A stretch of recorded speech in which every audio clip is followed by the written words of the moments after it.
నల్గొండ జిల్లాలో దారుణం జరిగింది.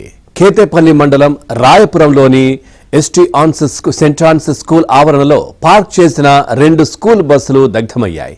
ఇక స్కూల్ యాజమాన్యం ఫిర్యాదుతో ఘటనా స్థలాన్ని పోలీసులు పరిశీలించారు. స్కూల్ బస్సుల దగ్ధం ఘటనపై సీసీ కెమెరాను పోలీసులు పరిశీలిస్తున్నారు.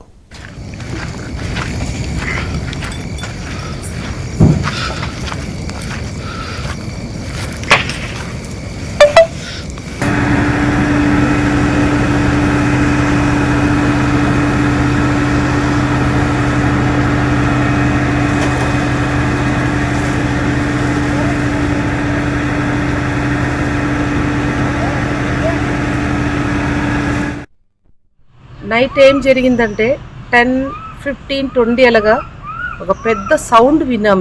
మేమందరం నిద్రపోతున్నాము. పెద్ద సౌండ్ విని మేము బయటకు వచ్చేటప్పుడు లైట్ కూడా చూసాము. బయట చూస్తే బస్సులు కాలిపోతున్నాయి.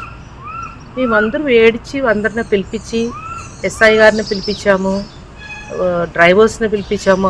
అప్పటికి ఊరి నుంచి అందరూ క్యాంపస్కి వచ్చి అందరూ ట్రై చేశారు ఏం చేయాలండి.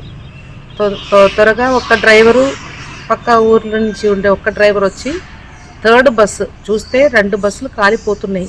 అందరికి బాధంగా ఉంటుంది. మేము 3వ బస్సు కష్టపడి అతను తీసి పక్కనే పెట్టి ఉండు.